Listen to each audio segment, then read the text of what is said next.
Since the beginning of this podcast, almost 100 episodes ago, I have been mining my 30-year Superman fandom, starting with that tattered red cape, within the larger context of the character's rich 85-year mythology, examining, discovering, and reconsidering the creative visions that have shaped the last son of Krypton.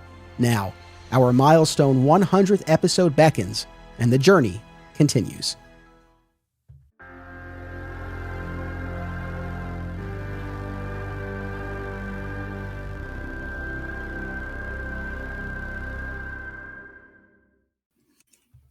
Welcome to Digging for Kryptonite, a Superman fan journey. I'm your host, Anthony Desiato. Joining me to discuss the Alan Moore story For the Man Who Has Everything and its adaptations on Supergirl and Justice League Unlimited is returning guest, the host of the KRYPTON Report podcast, Tyler Patrick. Welcome back. Hey, Anthony. Thanks for having me. I'm really excited to talk about this. It was great when you asked me because this is it's a great story. And with, the life that this story has taken on its own, it's been amazing. I do want to throw this out there to your listeners. We preemptively apologize if there's any issues. I'm currently having a snowstorm / sleet storm. So sometimes that messes with the cords outside because I do live in a small town because, Smallville's the home. So I live in a small town surrounded by cornfields. So. Yes, no, thank you for putting that out there. And yes, audience, please bear with us. Hopefully everything will go smoothly from a technical standpoint, but if not, please roll with the punches with us here, but we'll make the best of it. But I'm excited to have you here. This is truly a classic Superman story, originally by the creative team of the Watchmen creative team, no less, of Alan Moore and Dave Gibbons in Superman Annual number 11, 1985. So we're at the tail end of the Bronze Age. And this is another one of those stories. This sort of caps off a little bit of an unofficial trilogy on the podcast here, where we looked at Whatever Happened to the Man of Tomorrow, All-Star Superman, For the Man Who Has Everything, some real heavy hitters when we're talking about classic Superman stories that are always on those lists. And as I've been saying with the other ones, I save these purposely for this deep into the podcast because I just thought we get a little more mileage out of it now after everything that we've been looking at and reading and watching. So, here we are to talk about this story. And again, it's adaptations. And like I said, we'll talk about the Supergirl episode from season 1 that adapted it. But even more so, I think, I'm sure we'll end up spending more time on the Justice League Unlimited episode. That was a direct adaptation written by J.M. DeMatteis. And there, For the Man Who Has Everything is a fascinating story to look at and discuss in its own right. And of course, we always respect and appreciate the original, the source material. But for my money, you look at that animated episode, and I think it's a great lesson in the art and the power and the potential of adaptation and of actually taking something and making it better. I 100% agree. Like, that's in my notes of just like, it's you have this source material. And I think sometimes in comics in general, a lot of times the writing gets overcomplicated. And that might be because they're trying to do too much or they have to tie into different series or whatever. Then when you do an adaptation, sometimes you just streamline the main heart, the what it is, and that's what we'll get to. But something you just said that I didn't think about, Alan Moore for the Whatever Happened to the Man of Tomorrow, kind of the ending of the Silver Age, and then here you have this where you're kind of capping, like you just said, the Bronze Age. Kind of interesting that these significant stories, both written by Moore, kind of ending an era of Superman. Very true.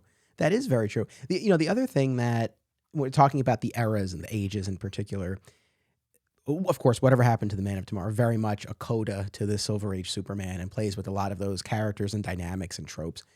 For the Man Who Has Everything, with the exception of the inclusion of the Jason Todd Robin, which firmly dates the story, but yes. Other than that, it really, I do think there is a very timeless quality to that story. It really, really stands on its own, and you can look at it regardless of the specific age that you're in, and which I think is a really cool aspect to it. But you're right. I mean, to have Moore write these two stories, again, capping off definitive eras within the character's history, is an interesting aspect to all of this. Now, let me toss this to you first. The sort of the big picture question here, which is, like, what space has For the Man Who Has Everything occupied in your Superman fandom? Because I'll be honest, I read it for the first time years ago. I don't even remember when.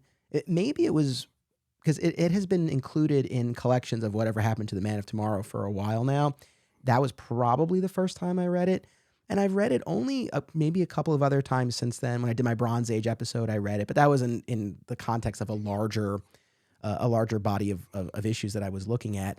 So I guess that's a long-winded way of saying this has not been a major piece of my Superman fandom as much as I've always generally enjoyed it, and I recognize its importance and why it's always on those lists and everything. But it's never really been a big thing for me, which is one of the reasons I wanted to do an episode. I was like, well, this would be worth spending more time on and really considering and what it all means. But what has it meant for you over the years?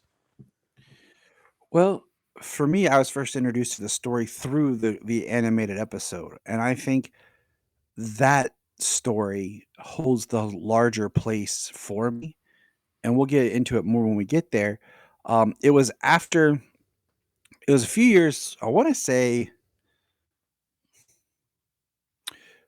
the first time I read it, I bought it digitally, and I wanna say it's in 2015, um, because I kind of it was one of those that kinda slipped my mind, and I remember it was before the Supergirl episode, uh, but we were talking about it in a comics group, and I just bought it digitally, and I read it, and I had it, and I was kind of shocked to see it was only 1 issue. It was annual, so, usually those are a little bit bigger, um, and I really liked a lot of it, but there's some things I was just like, "Hmm," and we'll break that down more, but I think it's a great story, but we'll get into where and why, because I think the comic is really good. Yes, it's the source material. It's kinda like almost like a cover song. Like, there's very few ever cover songs that I think are better than the original, um, and the one that comes to mind that I'll argue I think is the best cover song of all time is Johnny Cash doing "Hurt." Dude, oh my God. Um, I as you were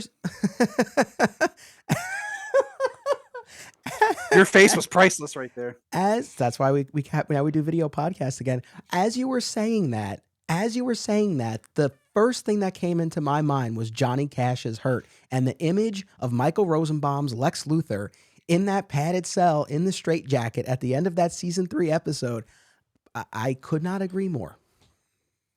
It's like anytime people say, like, cover songs, whatever, and I'm like, "Name a cover song that's better than the original." That's the one I go to because I feel like Nine Inch Nails, Trent Reznor, it's a good song, but there's something about just hearing those words from a man who's lived the life that Cash did, and just the sorrow in his voice that on an emotional level hits me, and I feel like that's what the Justice League Unlimited episode is compared to the source material. I respect the source material for what it is, but it was elevated in this, cartoon episode, and we'll break it down, but I just think that this is a great story for the idea of if we were given exactly what we want, how would we be able to recognize that it's not right? Like, could you if you had the mercy on you, and in your mind, you're living your purest life, would you be able to figure out that there's something wrong, or would you just buy into what it is? Right. So, Yeah, it's a fascinating question, and I suppose the other reason why I wanted to cover this story now, especially right after whatever happened in All Star Superman, in those stories and those episodes, we talked a lot about what an appropriate ending for the character of Superman would be in the context of those specific stories, but also just big picture. And hand in hand with that, here we're not talking about a final story, but this idea of what does he ultimately want? What is Superman's heart's desire? And so I think there's a lot that's interesting to explore here. Now, I again, I assume people are familiar with the story, but they might not be. So for anyone who isn't, we'll start with the comic book version. Then later we can unpack how the animated series deviated from it. But we open in the Superman annual. It's Superman's birthday, and Batman and the Jason Todd Robin meet Wonder Woman outside the fortress. They're there to celebrate Superman's birthday and give him gifts. Wonder Woman has a replica of the bottle city of Kandor, which at this point in comics had been enlarged. So she brought him a replica as a memento of the Bottle City. And Batman paid a horticulturist to develop a new strain of rose called the Krypton. So those are the gifts that they're there to bestow upon the Man of Steel. And they enter the fortress to find him in the thrall of what we come to learn is the Black Mercy, right? This symbiotic, parasitic, plant-like creature, right? That's telepathic and places its victims in this dreamlike state that feeds them their heart's desire. And this was all set in motion by Mongol to incapacitate the Man of Steel, the one being that he perceives to be an obstacle to his conquest of Earth. So as we make our way through that 40-page annual, like you said, it is a longer story. We have Batman, Robin, and Wonder Woman trying to free Superman and fighting Mongol, while in Superman's mind, we see the life that he's living on Krypton, a Krypton that was never destroyed. So it's a great setup. I think it's just a great device. I'm actually surprised that this story has not been adapted more. Like I can't believe Smallville never did this. But yeah, that's with as much as Smallville took Clark into a way of being Superman before Superman, because let's face it, he did a lot of what Superman would do before he was actually Superman. I'm not. I'm just as much as you surprised they never did. Now, I wanted to bring this up. I went ahead and watched this just for some points, but there was a very loose, somewhat utilized episode of the TV series Krypton that used the Black Mercy and told a similar story about what was going on in Krypton versus what was going on in the character's mind. Um, and I watched it. I know you haven't dug into Krypton, and I'm not going to give away any spoilers or plot things, but I'm going to point out a couple of things. Just the way the planet was depicted was interesting because it was depicted a little bit differently, the way it worked and things in the episode of Krypton. So I find that interesting just because they used it, and then here you are talking about Smallville. It's one of those big, I think, Superman things that they never did. I mean, Lois and Clark didn't, but I, I, I mean, yeah. But Smallville had the opportunity with, it would have been probably Oliver coming to Clark's birthday. Oliver, and they could have pulled in anyone else that they had from uh, Kara or Dinah, or what I'm saying. Like there was the characters to do, so you could have done the story since you didn't have Batman and Wonder Woman proper. But Let me just say, for anyone who's like, oh, we don't need to hear about Smallville, I'll keep this brief, but I just have to say, because I kept thinking about how Smallville could have done it, and I think your ideas are great as far as what the setup would be, and I agree totally. I mean, their Oliver Queen was their Batman, so it's like, yes, it definitely would have been Ollie there. But I was thinking about how they could have used it and what purpose it could have served, and I've talked about this before, and any Smallville fan will know instantly what I'm talking about. The ultimate resolution to the Clark-Lana relationship left a lot to be desired. From my perspective, it didn't give us the level of closure that it should have, particularly from Clark's perspective. And so I think it would have been really interesting in season 9 or 10 to do a Black Mercy-esque episode where we get to see his heart's desire, and perhaps the audience, perhaps Lois, would anticipate that in his heart's desire, in this ultimate fantasy, that Lana would be there. But no, it's actually Lois instead, thus showing Lois and us, the audience, that he has well and truly gotten over Lana and that he doesn't want to be with her. It's not that he physically, literally can't because she emits kryptonite radiation, long story, but rather that he has truly moved on. So I feel like it could have served a very valuable function towards the end of the series. I like that a lot because I hated the whole kryptonite radiation thing where it basically forces them apart instead of just letting him mature and grow and learn on his own. That's not the relationship for him. But Yes. that's a But whole anyway, nother conversation. but so going back to this comic story, let me toss it to you first. I mean, just overall impressions. What stood out to you? Has anything? Again, this is not the first time you read it. Have your impressions changed at all? Was there anything with this reading in preparation for this episode that sort of changed from the way you might have taken in the story previously? I think it's one of those stories that I think I paid a little bit more attention to the Krypton side this time, because the first time I read it, I accidentally really did not like the Krypton side in the story. I'm still not a huge fan of the way the Krypton side was done, but I paid more attention to that, and I think there's I paid a little bit more because doing it where we read it, then I watched the episode and all that. Paid a little bit more attention to the details because I did this homework all in one day. So like I had that knowledge from one to the next to the next. Um, but it's when I read the comic, I mean, the Krypton side doesn't grab me as much.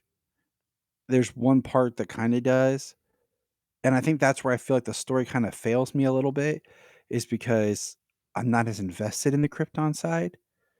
And I don't feel like Clark is as invested in the Kryptons or Cal. He was never Clark, so Cal is not as invested in the Krypton side. Um, so yeah, I could keep going, but I I I I think we probably had similar experience. I too did my homework all in one day today, in fact, so it's very fresh. I I nice. I reread Superman Annual 11. I rewatched the Justice League Unlimited episode. It's the second episode of Justice League Unlimited. So of course we had two seasons of Justice League, but right off the bat in Unlimited they adapted this story. I rewatched season 1, episode 13 of the Supergirl series, titled "For the Girl Who Has Everything." And I also, this was not a sign, but I did also, just a few minutes ago, I reread Green Lantern number 7 and 8 from the Jeff Johns, that first Jeff Johns series where Ollie and Hal are placed under the effects of the Black Mercy. So not, again, not an adaptation per se, but another use of Black Mercy. And there's a cool little twist there that I'll talk about later that I thought was neat. So it's all relatively fresh. But the biggest problem I had with the comic is, and I don't like, who am I to question Alan Moore? But I feel Right, like, right, but the whole idea is that this is supposed to be your heart's desire, your ultimate fantasy made real. And Cal's life on Krypton seems like a nightmare. right. That's what I'm saying. Like this is what he's supposed to wish he had. Like and like I'm thinking to myself like, is it his subconscious in a way? Am I putting too much thought into this where his subconscious is creating this horrible life because he can't accept a good life on Krypton because he doesn't feel connected to Krypton? Or am I just overthinking this? Um, but the whole time I'm like, if you're supposed to give somebody their heart's desire and their fantasy, which we see with other characters, um, with what happens at the end. Um, I also found it interesting that it opened with a prologue already on Krypton before they're entering the fortress. I had forgotten that part. So they set up the Krypton life, and it has some cool name drops in it, and it sets up. And I'm like, is this really what it was supposed to have been like if Krypton hadn't exploded and Cal just lived there? Like, is this really a good life? So that's the thing. I feel like the story betrays its own premise in this instance. And again, for anyone who's not familiar with this, it will give sort of the overview of Cal's life on Krypton. And like you said, it opens with this prologue where he's walking home. He works at the geology center studying rocks from the Kandor crater, after the city was miniaturized and taken. And they describe him as being weary as he's walking home, right, from his day at the lab, and he walks home to this surprise party. And in that scene, and that last panel on that page in particular, we are told and we are shown that he is content, right, surrounded by his family, his wife Lila, right, a great Silver Age pull when Superman had traveled through time and lived on Krypton. He had this relationship with the actress Lila Leral. I don't know how you would say that, Hmm, but so so that that was works. neat. They have two children, Van and Orna. So they've given him this family unit, which is great, and that's probably the bright spot in this life on Krypton. But then each time we peel back the layers, right, and see more of his time on Krypton, this is a Krypton that never exploded. Jor-El has been disgraced, right, for his false prediction that the planet was going to die. He has now become part of this old Krypton movement, trying to make Krypton great again. Boy, it's amazing how history repeats itself. But he's thrown in with this Sword of Rao sect, right? These religious zealots, it seems. And then hand in hand with that, I guess on the other side, we have this other group campaigning for the release of the Phantom Zone criminals because they consider it torture, and they even attack Kara Zor-El and put her in the hospital. And Jor-El had a falling out with Zor-El, who has since died, and he won't speak to Alora or Kara. Lara has died, so it's a Krypton in turmoil throughout this story, Mm-hmm. a very strained relationship between Cal and Jor. And again, it's just hard. It's hard to see how this would really be a good thing. Now, I did think a little bit about The Matrix, like in the first movie, where you have this scene where Neo is talking to Agent Smith, and Agent Smith is like, in the first Matrix, it was pure, it was paradise, it was everything, but your brains wouldn't accept it. They couldn't, align that this is real. So they had to make it horrible and mundane. And then, people accepted that as their reality. And I thought about that too in the sense of like, well, maybe that's the only way for someone to believe that it's real is because it has to suck. Like, what does that say about our look at reality and the lives that we lead? Like, the only way to actually feel like we're alive is to feel pain and unhappiness. We're content, but are we like truly happy with what we have? Or once again, I might be digging too deep.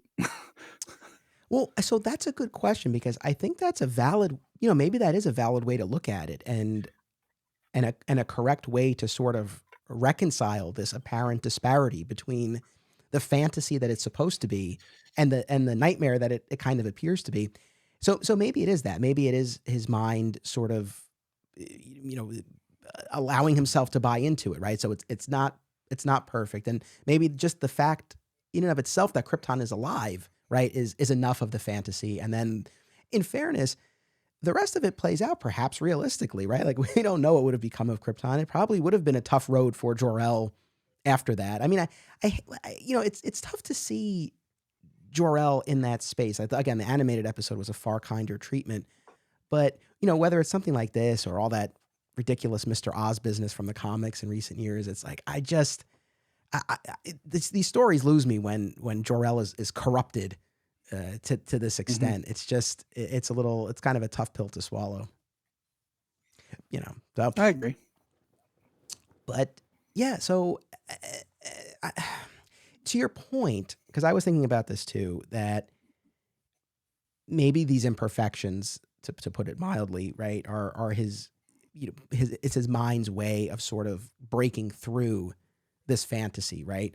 I thought that the animated episode did a far better job where he would periodically feel these tremors, right? As Batman was trying to free him and was trying to get Yep. through to him, like there would be these tremors. So you were seeing these manifestations of the real world kind of calling back to him in the form of these tremors. Yet still, otherwise, it was a fairly idyllic existence for him on Krypton in the cartoon. Here, Yeah, let's not get to the cartoon yet 'cause I got all kinds of stuff to say. all right. Like, But yeah, but like here, it's just I feel it would have been more effective maybe if there had been more of a slow. And look, I know we only have so many pages to work with here, but maybe more of like it starts off great and then it sort of starts to fall apart. But it just seems sort of baked into this life, a lot of less than ideal scenarios. yeah, and I think once we establish our thoughts here, as we go into the next one and the next one, we can roll back to the way each one did certain things. Um, in this, so what I found interesting that I had forgotten is when they find Clark, Cal, Superman in the fortress. Like you said, there's Wonder Woman, Robin, and Batman. How the Black Mercy is actually digging in to him, like into his chest, like it's cut through his suit, and it's digging inside of him. And what I found interesting was, I th- um, I'm pretty sure it was in the comic that we get where is it? Mongol comes out and they don't know who it is. Like Wonder Woman and Batman do not know who this person is. And he talks about coming through like a portal with they disguised the Black Mercy as a birthday present because a lot of other planets give Clark birthday presents. But what I found interesting is he has these giant gloves that he takes off, and then we have Mongol exposition dump. And he's like talking about what the plan is and all this, and I just thought that was funny because they're like he's just telling them everything about it. Um, so it was a plant fungus that gives them their hearts telepathically gives them their heart's desire. Is what Mongol says. Yes. Yeah, he's very forthcoming, typical villain speech, right? Wants to wants to lay it all out for them. I I will say there are some great beats in the comic that are replicated in the adaptations. I mean, in particular, Superman's rage, right? When he wakes up after losing this family, right? And in particular, the son. Even though he has a daughter as well, there's very little screen time for Orna in that story. It's really Cal and Van and a resonant moment, towards the end of the Krypton sequence where Cal now has started to realize that something's not right. Did it track for you? Do you feel like there was enough in the Krypton pages that really showed how he knew this wasn't real? No, no. In all honesty, I felt like it was kind of abrupt where he gets to where he's like, I don't think this is real. And I was like, I was thinking to myself, did I miss something? Because I don't feel or see or sense where he started to come to terms with it's not real. And we'll get into it later how other adaptations kind of did that. But yeah, in the comic, it just it's like he's with Van in the crater, and he just turns to him and is like, "I don't think you're real. I don't think this is real." And you have Batman on the outside using his like laser cutters and gadgets and whatever, trying to get it off of him, and it's not coming. And then eventually, Jason puts on the big Mongol gloves and is able to get it off, and that's and we have what I found interesting was how much Wonder Woman was getting beat by Mongol, Yes. like in the comic, like she's getting tossed around and beat, and she goes for that giant pulsing cannon to use against him. Um, all things that get replicated in the animated series quite well, but it wasn't tracking for me where how Clark could sense he's not in something, like how he was able to pull himself out. Like it wasn't tracking as well. And that's the thing. I think going back to what I was saying before, I think if there had been more of elements introduced that started to feel wrong to him in some way, and then the facade started to break apart. But it just seems like these situations, these relationships, these dynamics were already part of his life on Krypton. So it was kind of hard to see, well, what was it that was the turning point for him, right? I mean, Kara getting injured and then seeing this rally where Jor-El is introduced as the chairman of this old Krypton movement, I guess was jarring, but it really felt like a leap from that to Van, I don't think you're real. I really had a hard time tracking that. Let me also ask you this again, still staying in the comic realm. What did you think just generally of this life? I mean, we talked about ways that it's not perfect, but just in terms of him on Krypton with Lila and having these kids. Yes, recognizing that we're in a different era of the comics, right? It's not post crisis where he's married to Lois and all of that. But was it was it surprising to you, or did it feel appropriate that he was with Lila, for example, instead of Lois or Lana or Loana, which we'll get to? I had forgotten until about him, traveling and actually having her, beforehand an encounter. So that does track because I was like, who is this person? But having that previous encounter, it does kind of track to that she cements his life in Krypton. Um, but I find it interesting that his mother's dead. His uncle is dead, and like I said, it is that the world you want to live in. Is that your heart's desire is to be on Krypton with your family, but they're at war with each other, and your mom is dead, who technically you've never known your mother, and to have this strange relationship with your father that you've always wanted to meet. That's your fantasy. So, like you said, no disrespect to Alan Moore, but I don't track as much with the Krypton story in this. The political side, it's almost like you had two stories and you kind of made them work together in some way. Like you had an idea to do this political story on Krypton, but then you ran out of time and you had this other idea, so you just kind of worked them together or something. Yeah, maybe, because that's the thing. The political intrigue, this divide on Krypton, it's interesting enough in its own right. I don't know if this was necessarily the vehicle for it. And look, in fairness too, this was a pre-crisis Superman. The idea of being on Krypton as his ultimate fantasy, I can buy into more than, again, if we were having the post, if we were talking about the post-crisis version. Again, it's funny. Like we know, right, later in the story, the Mercy attaches itself to Batman, and instantly we're back in Crime Alley. But this time, Joe Chill misses, and Thomas Wayne leaps into action, beats the crap out of him, and it's like, of course, like this makes absolute sense. Exactly, and that's what I'm saying about the other characters. Like Batman's fantasy, his heart's desire, I'm tracking with.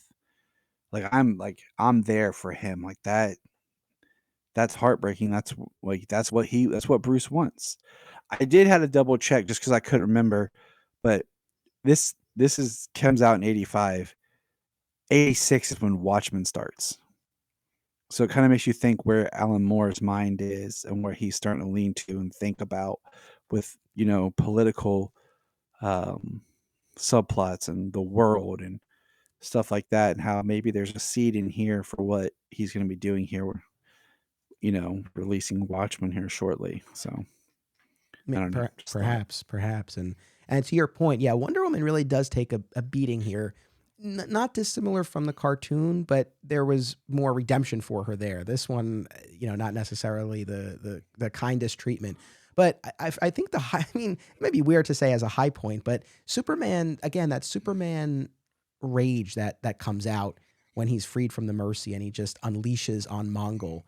And just that line, which we get this in all the adaptations, like, do you know what you did to me? And just wailing on him and the burn and unleashing the heat vision.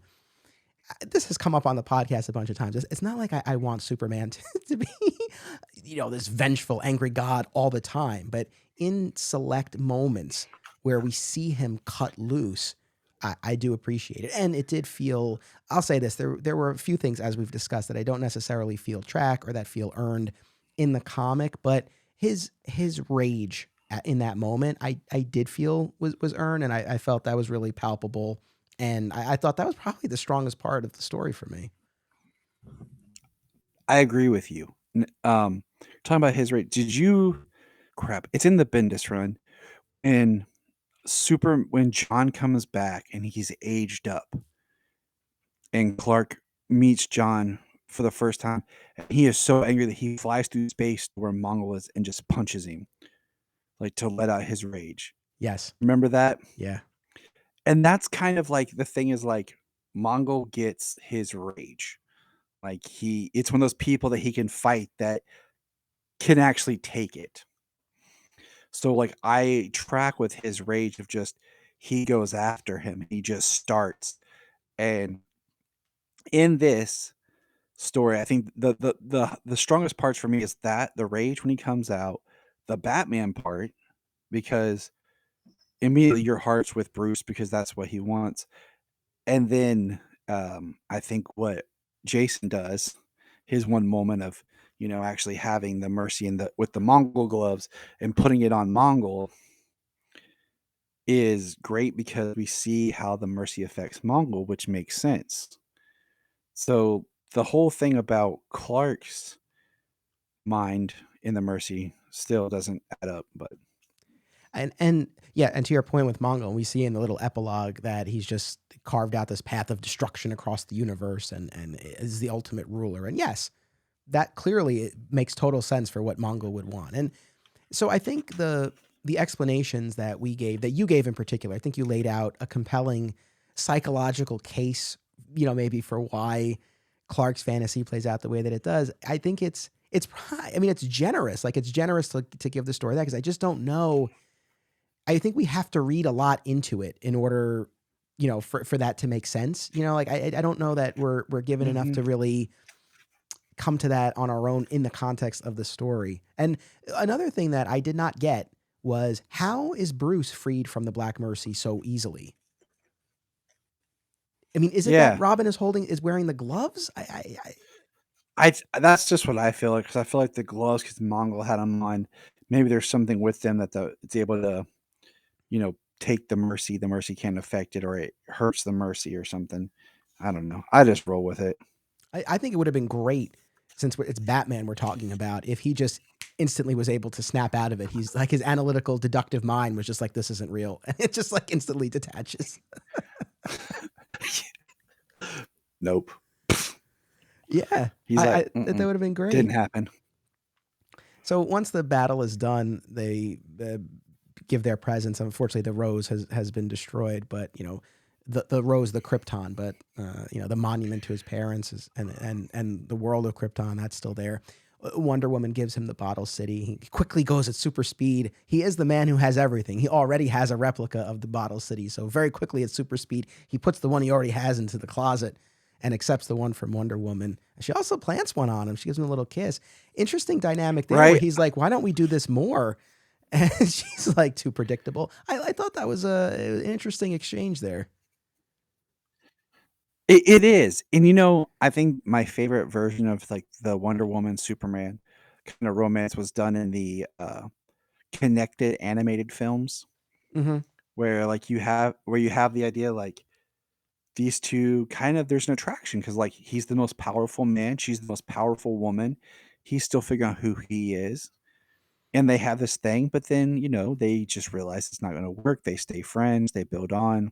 And then she's there to support him as he discovers that he's actually in love with Lois. That's my favorite kind of arc for the Superman Wonder Woman kind of relationship. So Yes. just What that's a quick side note there.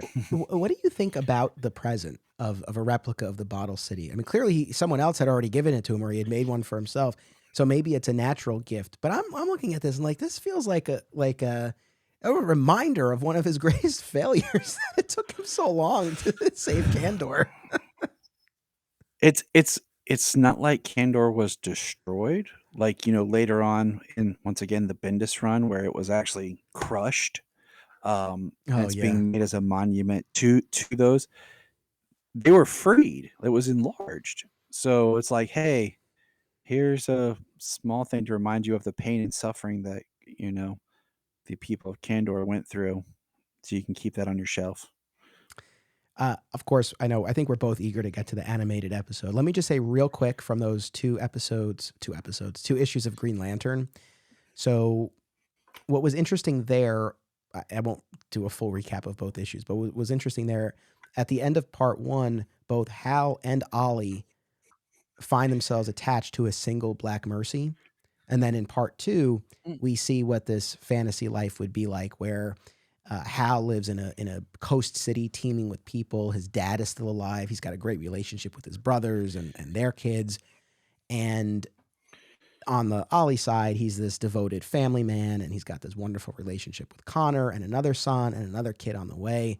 The little twist here in terms of how they're able to get through this is, it's one plant on the two of them. And because Hal's willpower is so strong, his fantasy dominates, and he essentially subconsciously creates for Ollie what Hal believes to be the right happy ending for Ollie, this family man. but No. Ollie recognizes like this isn't for him or he doesn't deserve it, and he's able to snap out of it, and then he's able to snap Hal out of it. So I thought it was a kind of a clever thing. The other aspect that I thought was cool about that story was we see more of the potential application of the Black Mercy, where Mongol, and this is Mongol the second at this point in the DC history, has basically created this Black Mercy farm on Earth and is growing all of these plants, and he's got all of these humans attached to them, and it's the plants are siphoning off their bioelectric auras and powering up this Stargate, which Mongol uses to locate and transport his sister to Earth. He wants to not reunite with her and have a happy ending, but kill her and be the only Mongol. So there was a little bit more behind it as far as the sort of the purpose and the potential uses of the Black Mercy. But it was a cool two-part story. I mean, I'm not aware of, other than that and the two adaptations we're going to talk about, I'm not aware of other instances where the Black Mercy has been employed. I don't know if you are, Tyler, audience, if there's anything that I'm not aware of, please let me know. But Just that's was like worth I said, reading. like I said, the only thing is I'll bring up when we talk about the Supergirl episode, I'll mention a couple things from the episode of Krypton Right. that used the Black Mercy, um, without giving you any spoilers. Thank you. And we're doing Krypton towards the end of this year on the podcast. So we're getting there. I'm excited. It's another gap that's going to be closed. So, okay, the Justice League Unlimited episode, For the Man Who Has Everything, adapted by J.M. DeMatteis, directed by Dan Reba. Notably, and I don't think I was even paying attention to this when the first time I was watching this years ago, or even in subsequent viewings, but Alan Moore actually endorsed this, allowed his name to be on it. I mean, famously, right? He has his name taken off all of these other adaptations, but actually was on board with this. I was floored. Well, this is 2004. So was this before he was angry that his name was on stuff? Because when did League of Extraordinary Gentlemen come out? Because I knew that one he wasn't on. He wasn't on. And it was in 2006, wasn't it? Or 2000, when they did V for Vendetta, because he wasn't on that one. Those are the two I can think of. I don't know if he was ever on any of the Swamp Thing stuff, like the '90s series, or even Yeah, I don't know. League of the Extraordinary Gentlemen was bad movies. 2003. Okay, so it was before this. Okay, okay.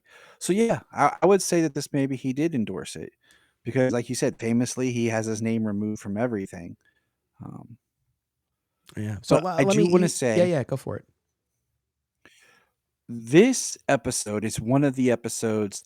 Like there's the whole debate, and we won't get into it about who was a better Superman voice, Tim Daly, George Newbern. And when I talked to George, 2 years ago, a year ago, I can't keep track of time anymore. 2 years ago, this episode, and then the Destroyer episode, and then even the Superman Shazam, the Return of Black Lightning film, the speeches that he gets to deliver, the lines that he gets to deliver, is what resonates so strong with me that pushes George a little bit over Tim as far as voice, because this performance in this episode particularly really resonates with me. Like it hits home in a lot of ways. So like those three instances, his performances I find are so strong that it pushes George into more of my favorite Superman voice. Fair enough. I honestly, I love them both. I feel like I've always, I don't know, maybe gravitated towards George Newbern a little bit more because I feel like he does often get overshadowed by Tim Daly, but he's like Newbern is wonderful in the role. And you're right, there are a number of just standout moments and speeches. I will the speech to Darkseid in the Justice League Unlimited finale about feeling like he lives in a world made of cardboard. That is one of my all-time favorite Superman moments from anything. It's fantastic. And yeah, here in particular, I mean, I was in tears while watching this. There, and in moments that we'll get to, but it was tremendous, absolutely tremendous. This is far and away my favorite. This animated episode is far and away my favorite interpretation of the Black Mercy or For the Man Who Has Everything. I think it's just tremendous. Where would you like to start? We'll start from the kind of the beginning because I'm with you. This is my favorite version. And the biggest thing is I resonate with the Krypton story.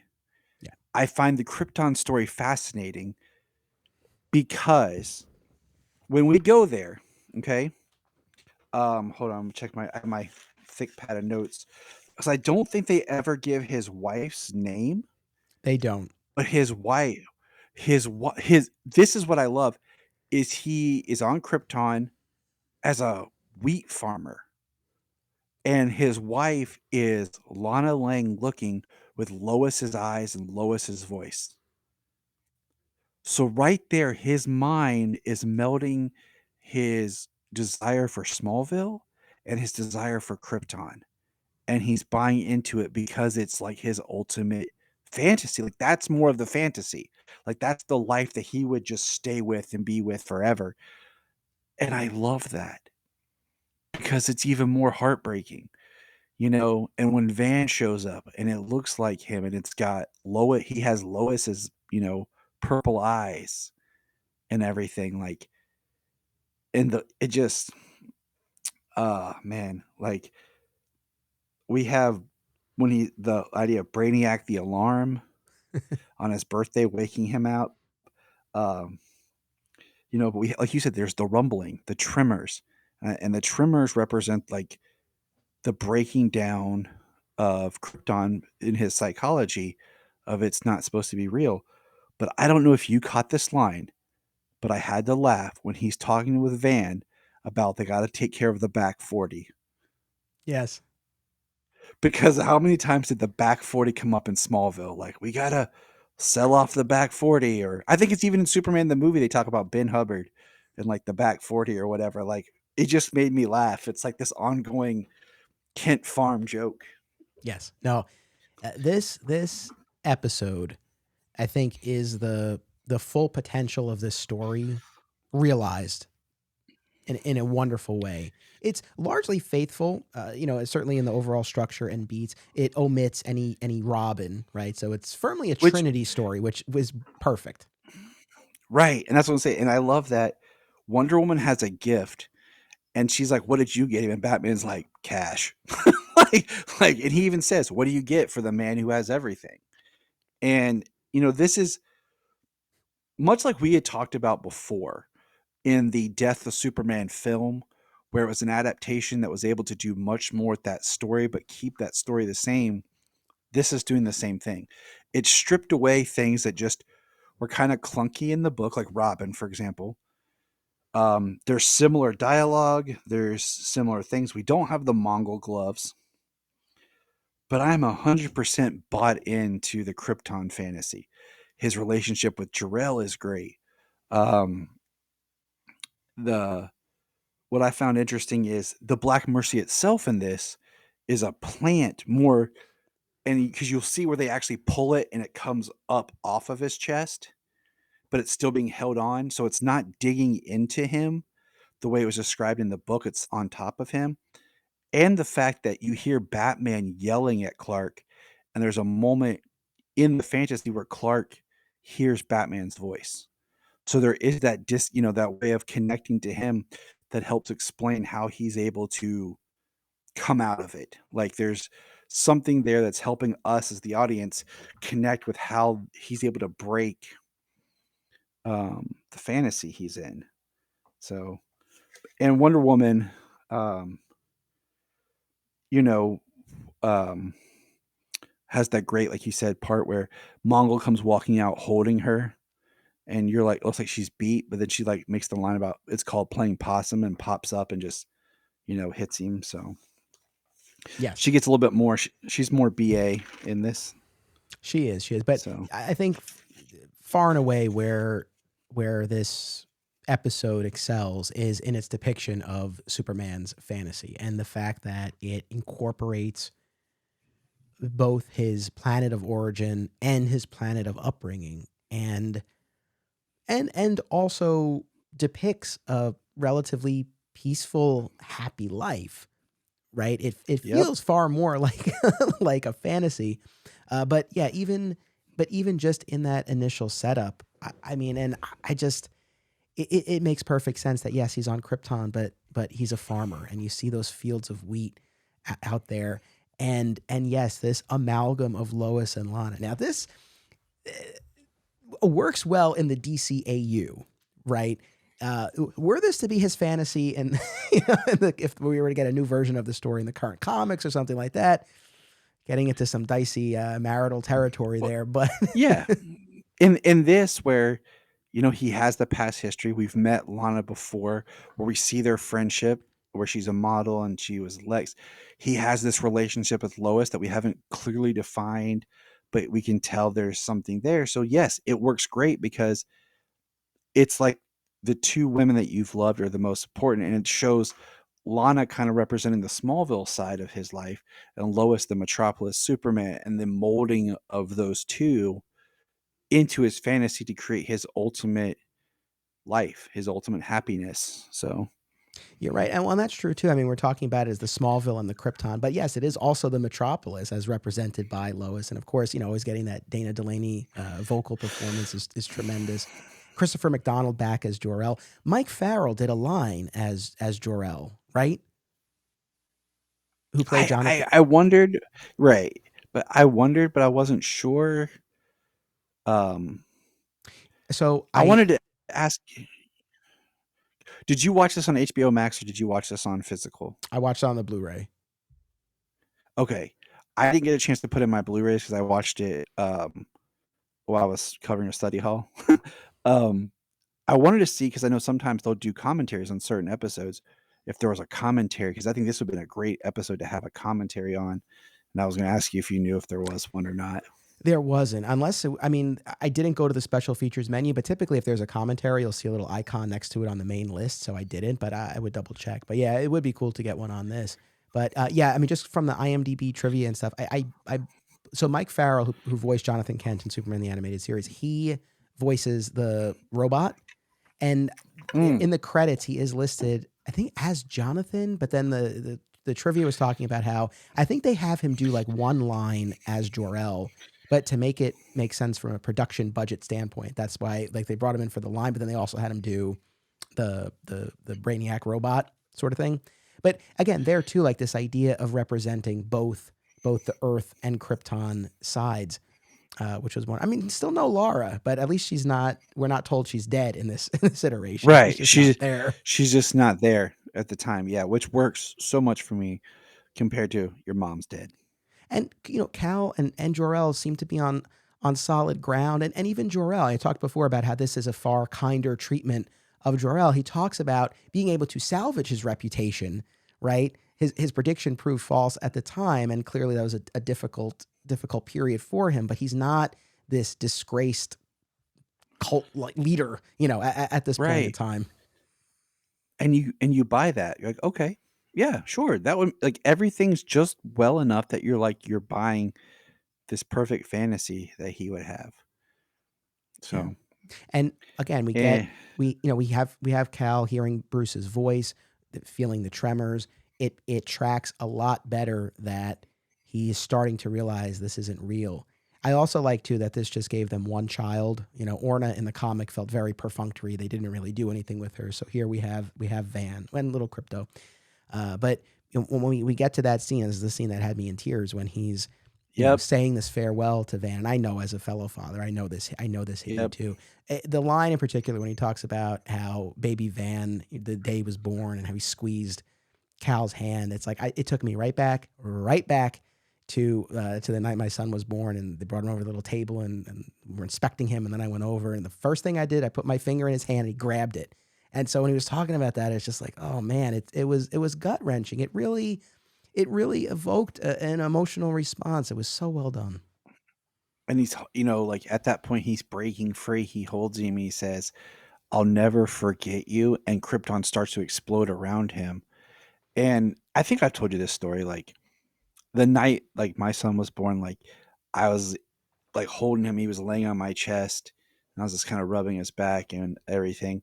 And we were doing kangaroo care, where it's like skin to skin. Hmm. So like he was laying just on me, and I was sitting there in the chair. My wife was resting, and I was actually watching Man of Steel on my iPad, like with him asleep on me, like, and it just that Van part like gets me every time. And that's like part of the emotional, like I've read comics before where it emotionally will get to you. You know, a lot, especially a lot with Superman being a father, and even the Bruce and Alfred and his relationship to like Dick and Damien and stuff. Some of the way they write that fatherly dynamic, it gets me a lot harder. Um, but I didn't feel any connection to Van in the comic. But here, I'm right there with Clark. Like I'm angry, I'm hurt. So when he pops out and he has that rage and he goes flying at Mongol and he just busts in and you get the line about, "Do you know what you did to me?" And Mongol says about whatever happy, you know, uh world the mercy granted you, and he's like happy and he just starts laying into it. And you actually see Mongol's face getting jacked up and he's just whoosh. And you know, I'm there. Like I'm like, do it. Just keep going. Just punching. Um so That's the thing, Van. This life wasn't real, but it was real to him. And for Superman's sake, I hope. I mean, I know he'll never forget, and so of course we want him to honor that. I hope that I know it's not real, but for the sake of our favorite fictional character, I hope that it is kind of like a dream, right? The memory kind of fades, right, as you reacclimate, and I hope that's the case for him, because otherwise that truly would be torturous, right? Like to have the memories of this life. And that's what I was thinking as I was watching this. It's like if it turned out that this, this life with my family were some fabrication created by some enemy, and then none of it was real, but I had the memories of it. It would be, it would be, impossible. So yeah, all of that tracked, and to Newburn's credit, man, he just sells the sorrow and the rage, and it's such a great sequence. it's kind of like, I've had dreams before. I've told Jania's like I've had horrible dreams where I might be dating someone else or with someone else, but like I have the knowledge that this isn't real and I'm looking for Jania and it's horrible. And then I wake up like, she's like, "Are you okay?" I'm like, it's just it like you said, gut wrenching because you're like you're searching for what you know is true. So waking up and then having that just kind of lingering feeling of like that kind of dream that you believed. Yeah, Mom will deserve to get the crap beat out of him. But then on the other side is when, because in this, like we said, Batman pulls it off of him, and when Batman does, he falls back, and it gets him. And we're right there in Crime Alley, and we see that Joe Chill goes to shoot, Thomas blocks, and then just starts punching him. Bruce is cheering on his dad, and he's smiling, and then Diana's like, "It's not real, Bruce," and she pulls it off Bruce, and then you just see it shift to Joe Chill getting a punch in, and then boom, boom, and Bruce is right back to being, and you're just like, and that, I mean, that's just such a small, tiny part, but it gets you too, just right there, of like, oh man, That's the thing. As much as, of course, this is a Superman story, and we spend the bulk of our time in Superman's fantasy, but let's not forget the Batman of it all too. And Kevin Conroy did the voice of Joe Chill oh, in that, which was a interesting. nice bit. And again, going back to this idea of Wonder Woman having stronger moments in this. She's the one who's able to help Bruce break free. She's the one, unlike Jason Todd in the comic, she's the one who now throws the Black Mercy on Mongol. So she With really does, with no Mongol gloves. with no Mongol gloves. I mean, yeah, she really does take a beating in this. Unfortunately, I guess a necessary one. Like the whole idea is only Superman ultimately can really stop him, and that's why he's the larger threat. But she, ultimately has the final say in that moment. It gives her far more to do, and it's a far better treatment of her character. It is because I mean we even get the call back to her using like the big plasma rifle gun on him, but yeah, she throws it on Mongol, and then in this we don't see what Mongol's thinking of, but we hear kind of like in his mind of like just chaos and war. And in this version, it's Wonder Woman who gives him a rose called the Krypton, and it's a little more subtler. And I like that. I thought that was a cool shift because I love the joke about cash. Oh yeah, that absolutely makes sense, especially for a modern era Batman. Other thing too, in a another way that this I think is elevated over the comic. To your earlier point in the comic, Wonder Woman and Batman don't know Mongol, right? And there's a who are you, which kind of you only get so much mileage out of that. But here, this episode makes great use out of the history in the DCAU between Superman and Mongol. We had that War World two-parter on Justice League, and so they know who Mongol is. And Batman even gets a dig in there. It's like, yeah, we heard about you and Superman, how he humiliated you. So Hmm. it's a great use of this history and continuity that's already been developed in this animated universe. And that's a great point to bring up when we get to our next version. Um, and I was gonna say is we still got kind of expedition dump. Though I thought it's funny with Mongol talking about the Black Mercy, similar to how he gave us the exposition in the comic as well. Yes. You were breaking up there for a second, but I got the gist of it about, yeah, we still got the exposition dump. But yeah, I mean, I can't say enough good things, and it's not to dump on the original comic. It set, I think the bones for a really great story are there. I think the animated show, for the reasons we've discussed, was able to really make the most out of that story. And so for anyone, and we still have Supergirl to talk about, but for anyone who hasn't experienced the story in any form, I would recommend both, but in particular that animated series episode. I think it's just it's tremendous. Definitely one of my favorite entries in the Bruce Timm animated catalog. And you say that, and I think about I can't think of any other example off the top of my head right now where they did adapt a comic or a story into the Justice League series. I'm like scanning through them quickly in my mind. Yeah, I don't think there's anything that's like a 1-to-1 kind of ratio. There might be something that pops like that's similar I know to it's interesting something because or obviously we've had animated movies that were adaptations, but as far as episodes of the series that were really, I mean, I think there are instances where you definitely see where they pulled inspiration from the comics, but like a full on adaptation, they're they're rare to say the least. And yeah, the fact that we can't think of any off the top of our heads is probably telling. So I'm sure someone is yeah. listening. It's like, oh, this one, let us know. But yeah, if nothing else, it's rare. But if they were going to do it, I mean, this was like that's the This thing. is I a love. it's self-contained too. Yeah, yeah. Like, you're just in the fortress, and then this you just have the Trinity. It can kind of be put anywhere in the continuity, so it works. The last thing I want to say that kind of circles back to that Green Lantern two-parter. The Green Lantern two-parter was billed as an Infinite Crisis tie-in, which ostensibly it was because it follows up on Infinite Crisis number 1, where Superman, Batman, and Wonder Woman are arguing in the Watchtower.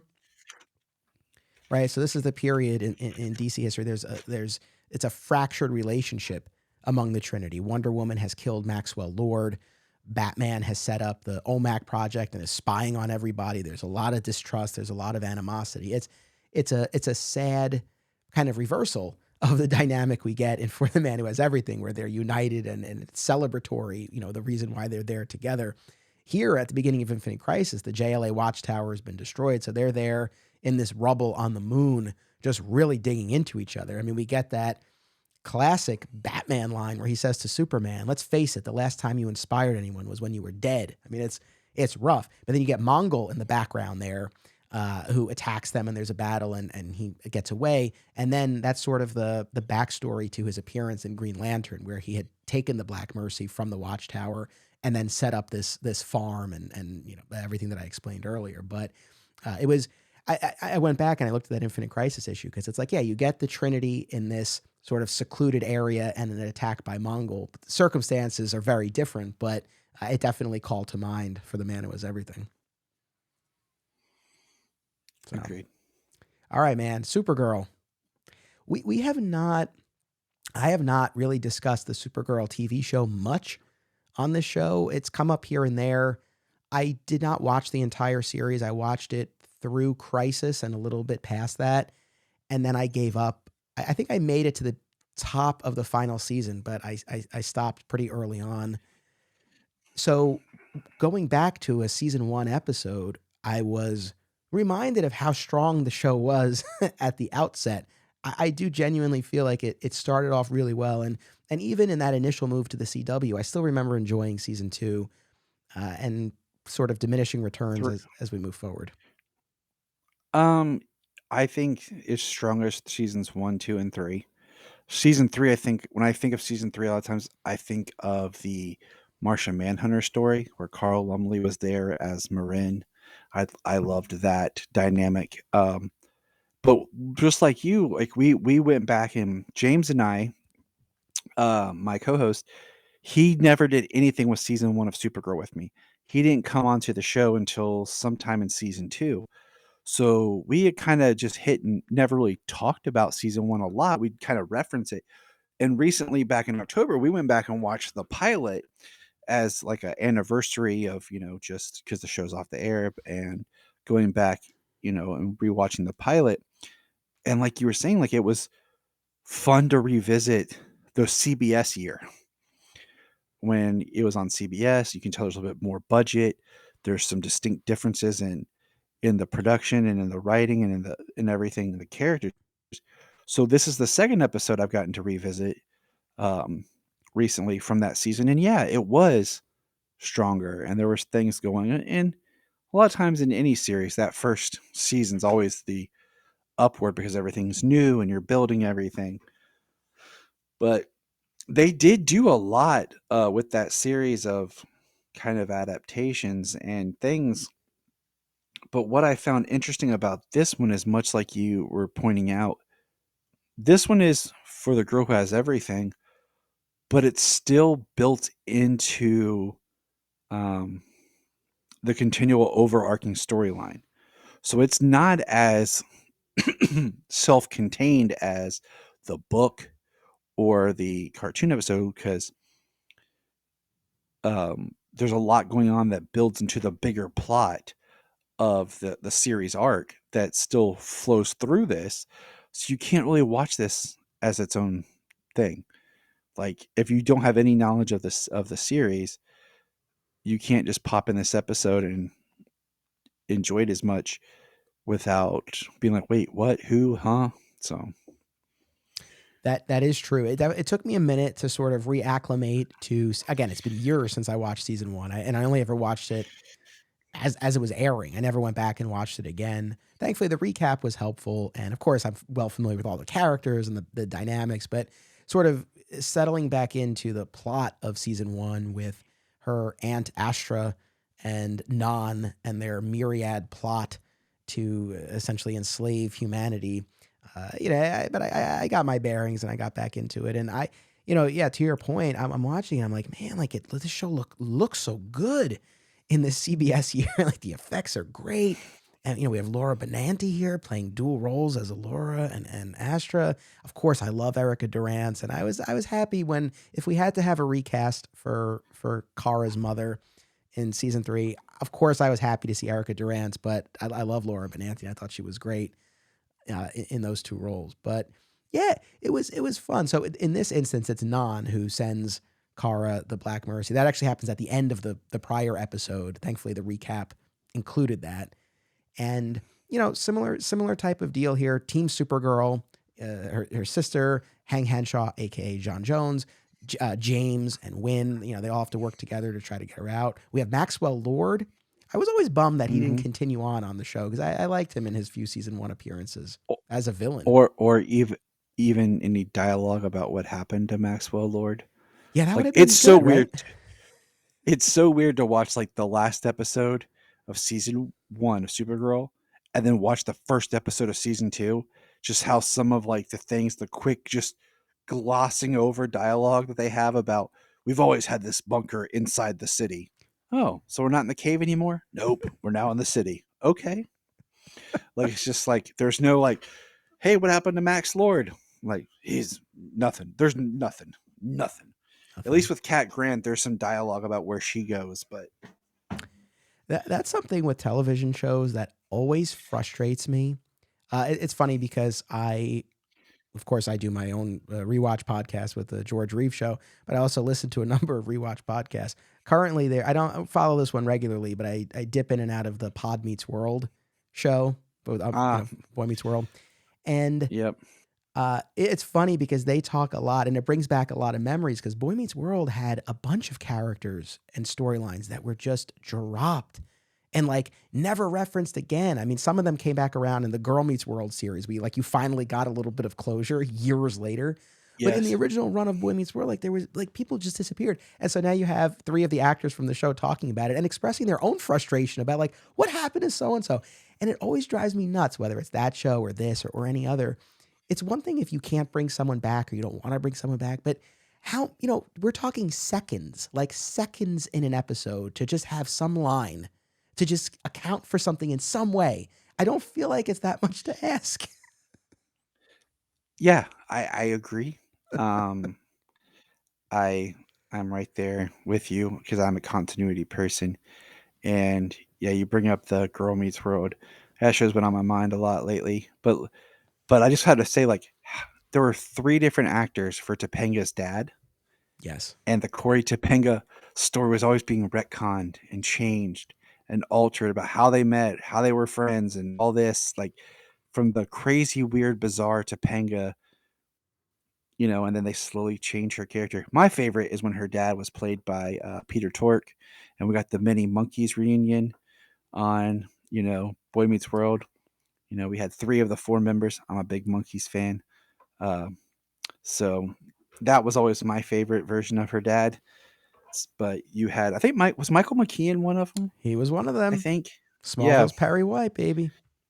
Yeah. So, it's like you said, like you get plot lines and storylines that get dropped. And I mean, even in this, I wondered if, they had to move to Canada, if people just didn't want to do it because they quickly dropped the Jimmy and Kara like love story. Like, pff, like they're building it all for season one and then two. But but looking at this episode, we could go into whole, like, I'm gonna try to stay like more focused on the story elements because there's a lot that happens in the quote unquote real world that pushes this story, like, and drives the season.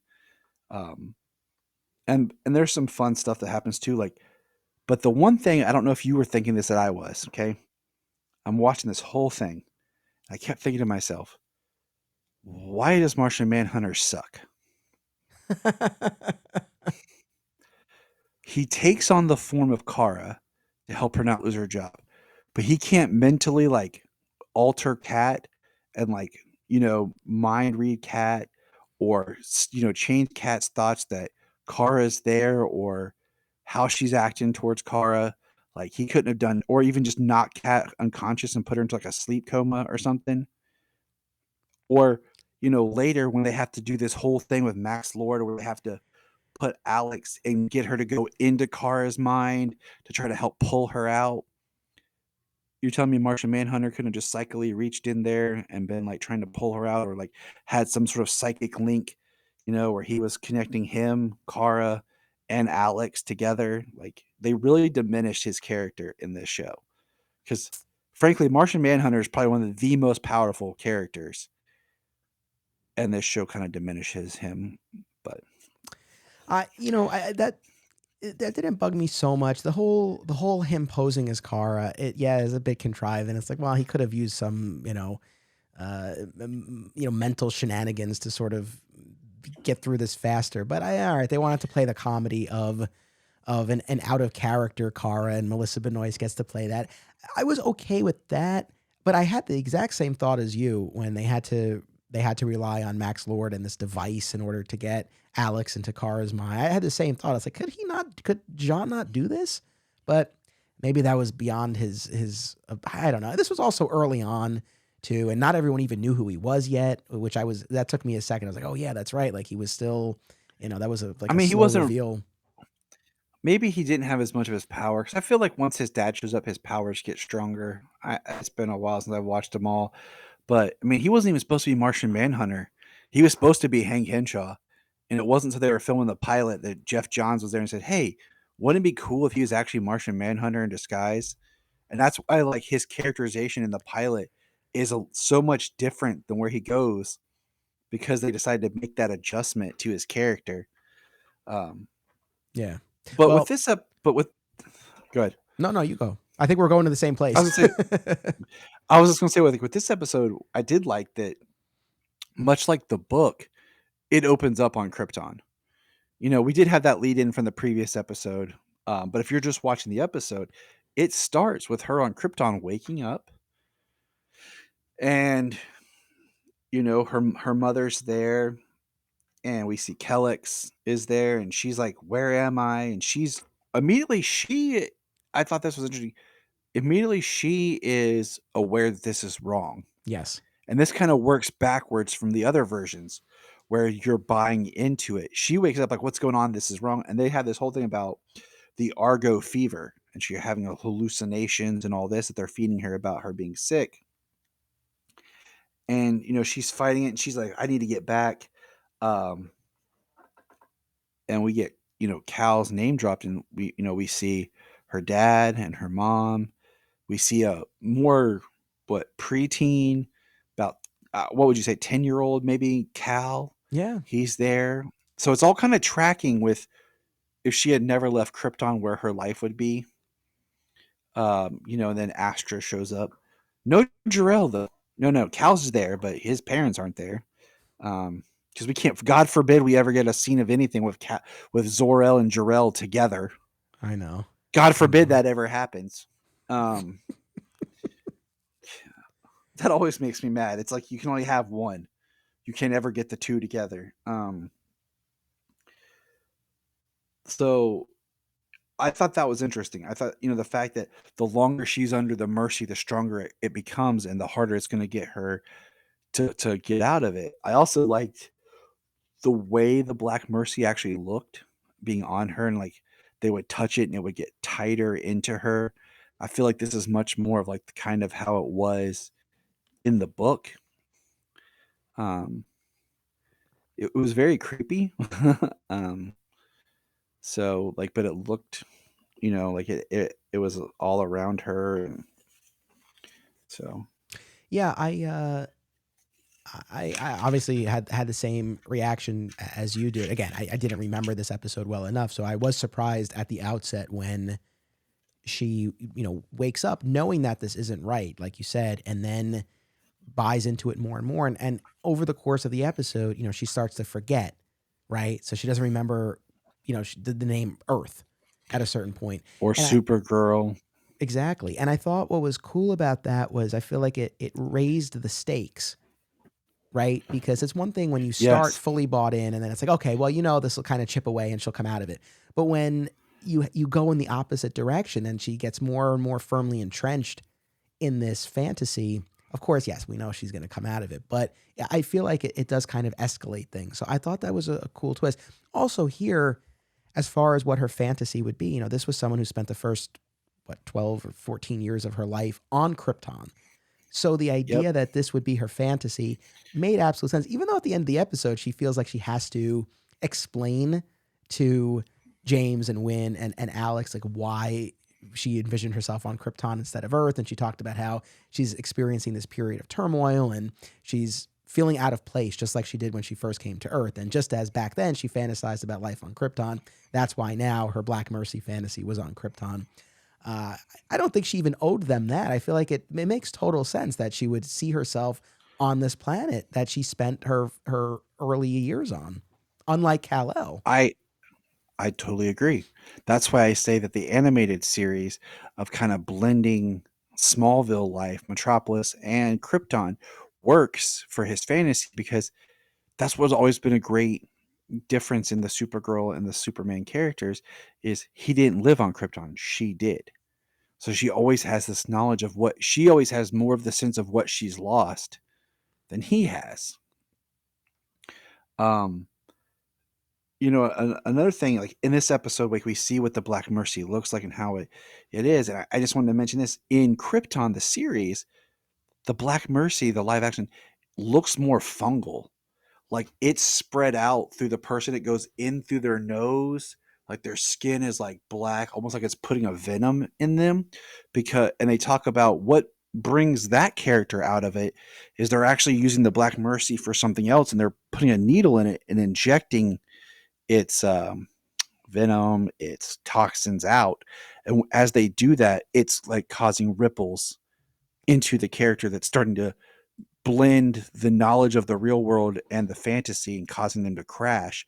And that's what pulls the character out of it, compared to any external person or anything trying to, help. It's if they had not pulled the toxin from the mercy, they talk about how you could potentially live your entire life or forever under black mercy. And like I said, it's much more fungal plant than this is more plant, um, and a fungus. But I thought that was an interesting, different take, and there's some dialogue in there about where the Black Mercy came from and stuff like that. But I won't get into that. I just thought the way the person came out of it was just different compared to how we're seeing here, where like you said, in this, Alex goes into Kara's mind through a machine to try to break her out of the fantasy that she's in. And it gets super melodramatic of her trying to talk to Kara, I need my sister. And Kara, like, Supergirl, what? And then they, like, eventually Kara reaches for Alex and breaks her out, and we get a really cool creepy scene of the Black Mercy just kind of crawling off of Kara. Yeah. The thing that I missed from that scene was, I feel like if that was me and I was waking up, that rage, like, why she didn't just heat vision that thing? Like, like, even though it was dying, I would have been like, and like just like burned it there so that no one would even touch it or it could get on anybody else, or far be it, they just think they want to study it. You know what I'm saying? So, but Right. I'm rambling. No, it's the only thing missing for me, and maybe this is asking too much, but although this was a CBS year, they had more money. It would have been cool to see any more of Krypton. We stay in that one room the entire time we're there. We People we come get in. we get some wide shots. We get some wide shots of like the city, but they never venture out into it. Yeah, I mean, it would have been neat to get a little bit more of her life on Krypton, but again, I think what they did certainly achieves their purpose with this episode. But it would have been kind of cool. But as far as Alex entering the mind, yes, it is maybe a little bit melodramatic. It's also, there are these two big guys who are trying to pull Alex away, and it's like they can't budge her, and it's like, look, Alex is strong, but outnumbered here. I feel like this was really a little bit of a stretch, but I like the words. It was definitely emotional. What was interesting about that scene was those two big dudes, if you look at them, have the House of L on their sidearm, like on a patch. And I was like, huh, interesting. Like, once again, like, yeah, if the Mercy and Kara are kind of creating the fantasy, she's holding these guys, but are they not strong because Kara's mind is actually wanting Alex to, it's the subconscious of the mind is not really fighting back. It's starting to let Alex take over. I But I like thought the that. patches on the arm. So that's my rationale for it, because it's a symbiotic relationship between the host and the mercy. So if the person is rejecting the mercy, they're going to start to be able to alter the things around them. So I like that. I could buy into that. And when she wakes up and then confronts Non, you get that same type of rage and the same line, like, do you know what you did to me? And she just pummels Non. So I I think she should have lobotomized him. Like, because in comics, like, Non actually was a very intelligent person. He was big, but he was smart. But then they basically did a Kryptonian version of a lobotomy because of his behavior, and that's what made him later into just being the dumb mute brawn on Zod's team. So, like, if she had done something like that, where like Non just kind of was like, but whatever. I gotta be honest, man. I had forgotten that Non was the villain of the season. Like I really, again, it's been so long, and it was well before I started this podcast. So it's like, yeah, now I'm thinking about all of this and tracking it more, and I'm reminded just in watching this one episode of how many elements from the Superman mythology this show pulled in. So I don't know to what extent I would do like full on coverage because I don't know how much of this. And I don't say this to be mean, but I don't know how much of this show I really have in me to rewatch. There are definitely some episodes or arcs that I would go back to. It's I not think you a do a good long list. a remix episode, A like re- you've done before. Like you do a remix episode where you pick some from each season, kind of hit on. When this season when that series, I'll just say this was first ever announced. Me and some guests, we had a conversation like, do you do because there was no talk of Superman. I was like, do you do Supergirl in the way that she replaces Superman? Where you're kind of doing the Superman story, but more in the Supergirl model, where there is no Superman. They're just a Supergirl. And would that be a disservice to the character and what there? But then if you do have Superman, what is his story? Like, you have to mention him or it's really awkward. And I think they found a nice way of positioning her in her own right and having like Superman there. But then at the same time, there's so many Superman characters, story elements that they just throw into her. Like, oh, we have Supergirl, so we're going to do this Superman story, but with her. And then later, how they even try to do like a Red Daughter storyline and and things like that. They're just like making the Supergirl version of it. And there's more. And like, this is a prime example, but at the same time, I'm okay with this because we hadn't had this in live action. And it made for a really kind of rich story, especially with her being someone who actually experienced Krypton and has that desire to be back there compared to Cal, who had never been there. So for her mind to buy into it makes more sense. Especially when she wakes up and they're talking about the Argo sickness and hallucinations. There's more for her to buy into mentally than there was for Cal in the book. So I think this was one that they chose well with that actually served a purpose and it works. And I mean, like you said before about the Green Lantern comic, the Black Mercy is something that could affect more characters and give them similar stories than just being a one to one Superman story. yeah, yeah, for sure. Not that it was necessarily played for this in any of the instances we're talking about, but the Black Mercy, it's in a way can be a gift, right? By showing you your heart's desire. I mean, again, not even so much. In the case of Batman, for example, it's pretty obvious. I don't think that was revelatory for him or anything like that. Even similarly too, like for Supergirl, like that she would be on Krypton, but I feel like there could be a version of this story where it really sets a character on a new path or something like that. Yeah, Because you think about sometimes we don't know what we want, and so to kind of be shown right. that could actually be a positive. And I agree completely with your idea if this had been done on Smallville, that being kind of the basis of showing Clark what his heart's desire was. And like you said, I think that somewhere there is that story that could be used to help a character realize what they truly want or what they see, or like you said, put them on a new path. Um, it just hasn't been used that way yet. And I think with this story, especially, you can see where that could be done.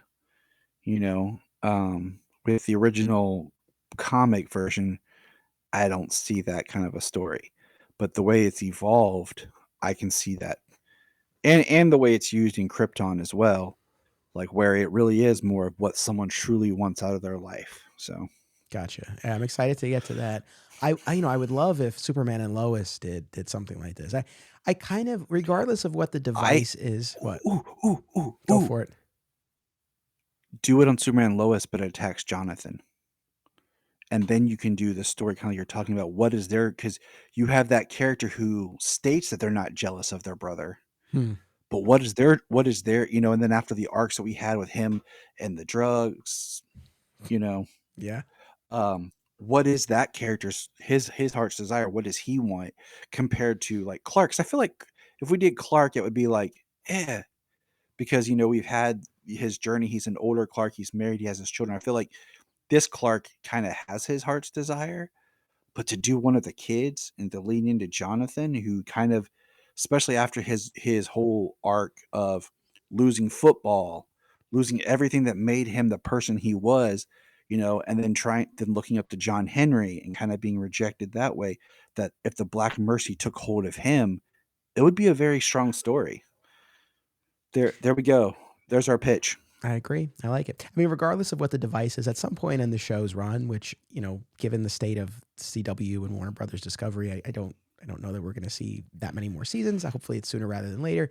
I would like some kind of fantasy where Clark and Lana are together again, just for like one episode, not real, but just sort of. And I imagine that would, again, like I don't imagine Clark would fantasize about that, but through some kind of like Flip alternate it. reality shenanigans, or Lana has the fantasy, whatever the case may be. That's right there. That's how you do it, and you get away with it. Yep. It's Lana's deep fantasy that she wishes she had been broken up with Kyle when Clark told her about how he came back. That Yes. scene where he came back off the bus. Her deep fantasies that she wasn't with Kyle, that she turned around and took Clark. Do it with her, because then you get away with it. You know what I'm Yes. saying? If Yes. you do it from Clark's mind, you got too many problems. But you do it from Lana's mind, it's all good. Yeah. So I guess I think I know probably where you and I would both land in terms of trying to answer the question of what is Superman's, just in a general sense, heart's desire. And I think when we look at something like Superman and Lois or the modern comics, I think he's living it. I certainly Mhm. hope that he's living it. Maybe with the exception of the setting, and I think like that animated version of blending all of his worlds is real. Like I really, really like that. I like that for the character, and it's a great way of reconciling all these pieces and parts of his life that formed him in various ways. So again, certainly in the context of the DCAU, I think what we got is perfect and totally tracks with the character. In a more general sense, like I said, depending on which iteration we're talking about, but especially these more modern ones with his family, I'd like to think he's already living it. But sort of this blended I agree. world is a wonderful idea.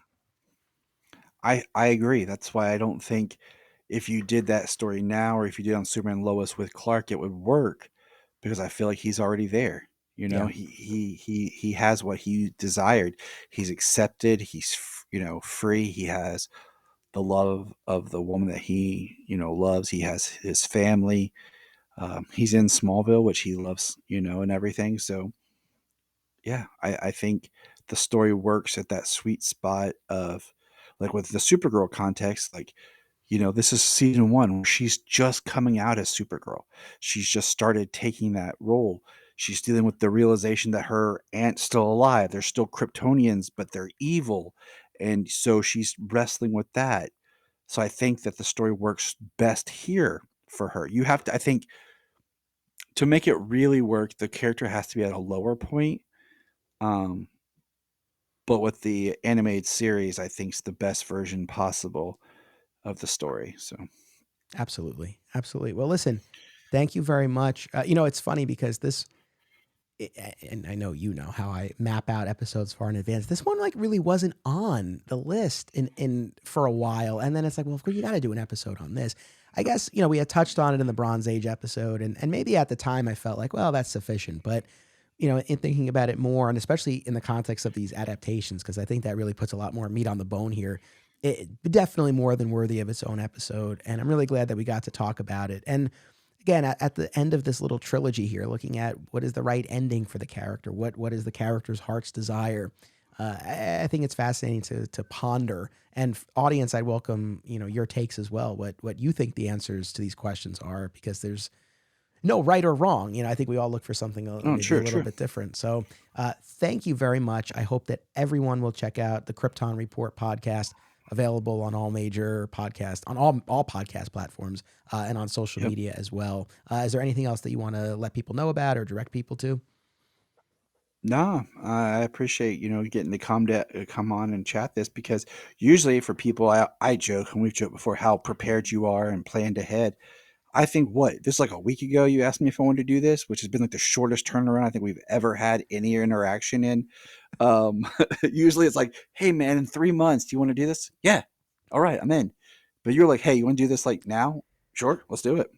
I know we So mixed it up a little bit. And I wanted to say this on the episode on air that I always enjoy our conversations, but it's become a running joke with us where a lot of the prior topics that I've had you on to discuss have not been the brightest stars in the Superman canon.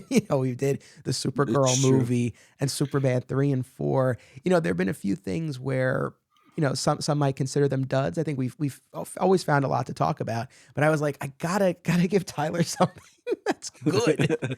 That's good to talk Gotta about. give him something that's prominent and powerful and emotionally like good. We'll cry together over the loss of our imaginary child and our what it's like to be a father and lose that son, and that'll be a good conversation. And it was. And you know what? Like, just the last point I'll say is like, I remember being sad the first time I watched it and feeling that connection, and that was back probably in 06, 07 when a friend of mine in college in the dorm let me borrow his box set of all Justice League Unlimited. Because that was the first time I saw the episode. But anytime I watch it now, when it gets to the van, like I'm trying to think about watching it before I had Solomon, but I don't really have a memory of watching it. Like, I have like multiple memories of watching it since I've had Solomon, just through different things. Like just having it on the background or watching it back when we did the Supergirl episode in season 1. That was shortly after he was born. It's just interesting because the episode will forever, resonate with me, as it will you as well, of just being like one more thing that connects me with the character. So beautifully said. Well, thank you, Tyler. Thank you, audience. Always appreciate you tuning in. Make sure you come back in 1 week for our next all-new episode. As always, it's about what you do. It's about action. This show is part of the Flat Squirrel Podcast Network, home to Digging for Kryptonite, another exciting episode in the adventures of Superman, Summoning the Zords, and My Comic Shop History, available wherever you get your podcasts. Be sure to subscribe and leave a review today. Sign up at patreon.com/Anthony Desiato for additional content. Thank you all.